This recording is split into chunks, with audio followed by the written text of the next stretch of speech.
ఓం శ్రీ మాత్రే నమః.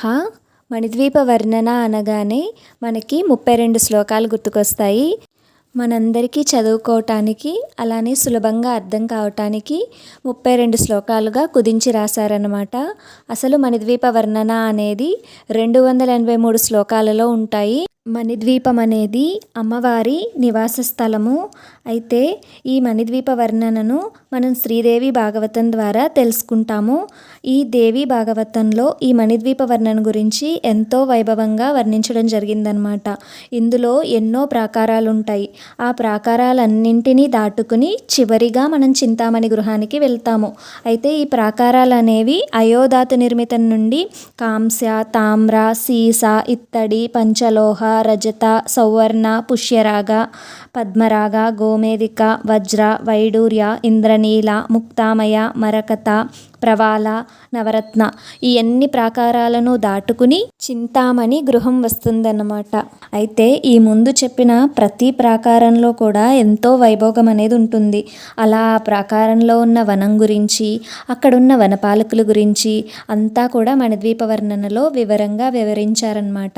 అంతేకాకుండా దేవీ సక్తులు ఏ ప్రాకారంలో ఉంటారు, అమ్మవారికి సేవ చేసే దేవీ పరిచారకులు ఏ ప్రాకారంలో ఉంటారు, అష్టమాతృకులు, అష్టమంత్రినులు వీరందరూ ఏ ప్రాకారాలలో ఉంటారో మనకి ఈ మణిద్వీప వర్ణనలో వివరించడం జరిగిందనమాట. అదంతా మనం ఊహించుకుంటూ ఈ మణిద్వీప వర్ణనను విని ఆస్వాదిద్దాము. మనతో పాటుగా ఇంకో నలుగురికి ఈ మణిద్వీప వర్ణన గురించి తెలిసేలా చేద్దాము.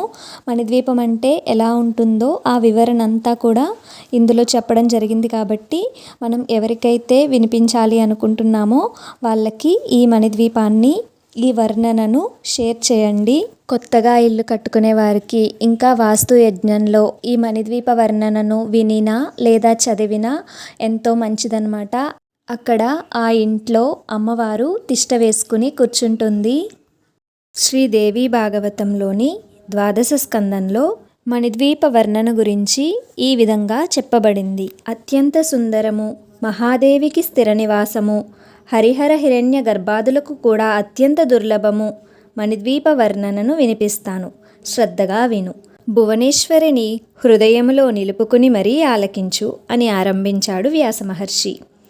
జన్మేజయ, బ్రహ్మలోకానికి ఊర్ధ్వభాగాన సర్వలోకం ఉందని విన్నావు కదా, అదే మణిద్వీపము, మహాదేవి నివాసము.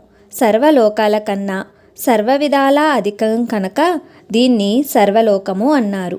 పరాంబికియే స్వయంగా ఈ లోకాన్ని తన ఇచ్ఛానుసారం మనస్సుతో కల్పించుకుంది. అన్ని లోకాల కన్నా ముందు తన కోసం తన నివాసార్థం నిర్మించుకున్న లోకం ఇది. ఇది కైలాసం కన్నా, వైకుంఠం కన్నా, గోలోకం కన్నా అత్యధికము. దీనికన్నా సుందరమైనది ముల్లోకాలలోనూ మరెక్కడా లేదు. ఇది ముజ్జగానికి గొడుగు వంటిది.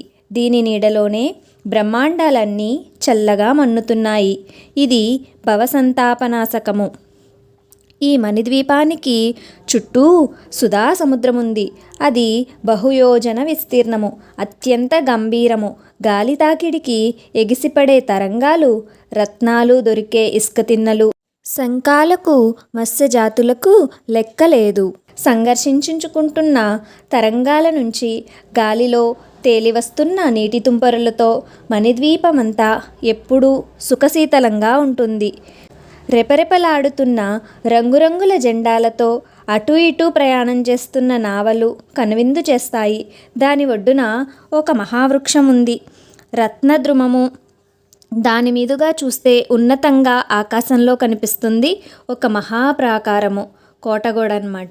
అది అయోధాతు నిర్మితము, ఇనుముతో ధాతుశిలలతో దృఢంగా నిర్మించిన ప్రాకారము. దాని ఎత్తు 7 యోజనాలు. నానావిధ శస్త్ర ప్రహారణాలు ధరించి నానావిధ యుద్ధ విశారదులైన రక్షక భటులు ఆ ప్రాకారం మీద అంతటా కావలి తిరుగుతూ ఉంటారు. విధి నిర్వహణలో ఆనందిస్తూ ఉంటారు. ఆ మహాప్రాకారానికి 4 దిక్కులా 4 ద్వారాలుంటాయి. 100 మంది ద్వారపాలకులు ఉన్నారు. ఒక్కొక్కరి ఆధీనంలోనూ అనేక గణాలు ఉన్నాయి. అందరూ దేవీ భక్తులే. దేవీ దర్శనం కోసం దేవతలు వస్తూ ఉంటారు. వారి వెంట వచ్చే గణాలు వారి వారి వాహనాలు ప్రతి ద్వారం దగ్గర కనబడుతూ ఉంటాయి. శతాధిక విమానాలు, వాటి ఘంటోఘోషాలు, అసంఖ్యాక హయహేషలు, ఖురాగాథాలు, దిక్కుల చెవులు చిల్లులు పడతాయి. ఘనాల కిలకిల రావాలు, నేత్రహస్తుల తాడనాలు, దేవీసేవక దేవసేవక బృందాలతో క్రిక్కిరిసిపోయిన ఆ ప్రాంతాల్లో ఎవరి మాట ఎవ్వరికీ వినిపించదు. అంతటా హోరెత్తే కోలాహలమే, నానాధ్వని సమూకౌలమే. ప్రాకార ద్వారం దాటి లోపలికి వెడితే అడుగడుగునా సరస్సులు, స్వాదుజల పూర్ణాలు, వివిధ రత్నద్రుమ వాటికలు. ఓం శ్రీ మాత్రే నమః.